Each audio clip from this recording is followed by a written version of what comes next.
नांदेड़ और पड़ोसी अजला में पिछले 3 दिनों से जारी जोरदार बारिश के सबब दरियाए गोदावरी की सूरत हाल इंतहाई संगीन हो गई है। विष्णुपुरी प्रोजेक्ट में इस वक्त पानी की आमद 2,97,303 क्यूसेक दर्ज की गई है, जो अगले 3 से 4 घंटों में बढ़कर तकरीबन 3,25,000 तक पहुंचने का इम्कान है। फिलहाल विष्णुपुरी डैम से 2,79,000 क्यूसेक्स पानी छोड़ा जा रहा है। महकमे ने इशारा दिया है कि आने वाले चंद घंटों में यह इखराज बढ़ाकर 3,25,000 के दरमियान हो सकता है। इस वजह से दरियाए गोदावरी की सतह नांदेड़ की ओल्ड ब्रिज 353.33 मीटर तक जा पहुंची है, जबकि खतरे की सतह 354 मीटर है। अंदाजा लगाया गया है कि रात 2 बजे से 3 बजे के दरमियान ये खतरे के निशान के दरमियान उबूर कर चुकी है। महकमे मौसमियात ने नांदेड़ जिले के लिए रेड अलर्ट जारी करते हुए शदीद बारिश के इम्कानात भी जाहिर किए हैं। अवाम से पुरजोर अपील की गई है कि नशेबी इलाकों में रहने वाले लोग अपने मवेशी फौरी तौर पर महफूज मुकामात पर मुंतकिल करे, इंतजामिया की हिदायत पर अमल करे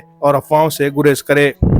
अवाम के लिए हिफाजती हिदायत: नशेबी इलाकों के मकीन फौरी तौर पर महफूज जगह मुंतकिल हो, दरियाए गोदावरी के किनारे हर तरह की आमोदरफ रोक दे, अपने बच्चों और बुजुर्गों को महफूज मुकामात पर पहुंचाए, मवेशियों को भी फौरन महफूज जगह पर मुंतकिल करे, इंतजामिया और रिलीफ टीमों की हिदायत पर लाजमन अमल करे, बिजली के खंभों और तारों से दूर रहे, किसी भी हंगामी सूरत हाल में फौरी इंतजामिया से राब्ता करे। गोदावरी नदी का पानी शहर में नदी से लगकर जितनी बस्तियां हैं उन तमाम बस्तियों में पानी दाखिल होना शुरू हो चुका है। कई बस्तियों में लोगों के घरों में पानी दाखिल होने की वजह से वहां से लोगों को मुंतकिल कर दिया गया है।